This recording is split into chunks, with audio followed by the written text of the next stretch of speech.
This is the thing. Since we speaking about history here, right? Yeah.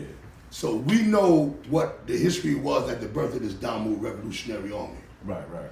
And we're supposed to stay on that. We need to remind the people of that too. But we're gonna get back to that. Because there's a lot of falsehoods out there. It's a lot of falsehoods, you know what I'm saying? You know, because we're supposed to protect the community. Your hood is that's just the little clique you hang with in the hood. Your hood is your entire community and everybody in it. You're supposed to protect it. From whence you came, Yeah, absolutely. from whence you came. That's what that was about, to protect our communities from any negative forces, man. And that even ourselves. All right, this is why we got spiritual with it, because the first generation was Muslims, 5%ers, and Christians. Put all that to the side, and it was what we believed in that made all us coalesce and say, even though I'm Muslim, even though I'm 5%er, even though I'm Christian, you know what? We're gonna put that to the side and use the power, that the belief of whatever we worship, and get that revolutionary culture. That's what we tapped into. That's what we tapped into. But since we talking about history, we made our own design of yeah, it. we wasn't trying to copy nobody. We wasn't trying to be West. Much respect to the West. They did it how they did it. But like I said, we were prison revolutionaries. That was for us to do, to be able to overcome brotherly love, override oppression and destruction. All right? And we had to put that black love, override oppression and destruction, because we were absolutely being abused. Not me personally, or him personally. Right. We were all right. It was a whole. It was just that I'm witnessing that, and with the power and the strength and my get down, and me and my peoples, we're not gonna sit down and witness our people being slaughtered.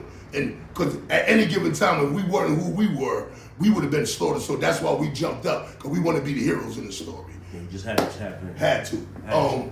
But as we speak in history, this peek into the pages of Jomo's history a little bit. Let's examine that. Right. But if we was to examine that, then we have to just look at it from a corporate writing, a corporate contract. That's all he did. He just took our culture and made multi-millions off of it. So you say he took our culture and our pain along with the culture. It was just in the culture alone. And took it in the studio. And put it in the studio. Let me ask you something to educate Jomo, because he's our class student right now. Because it seems like everybody else knows but him. So I got a question that I want to pose. If he was where we were at, right? If the misfortune of anything happened that he was involved with, and he landed where we were at, and he was asked that question, would you think what would be the results of him not knowing his history properly?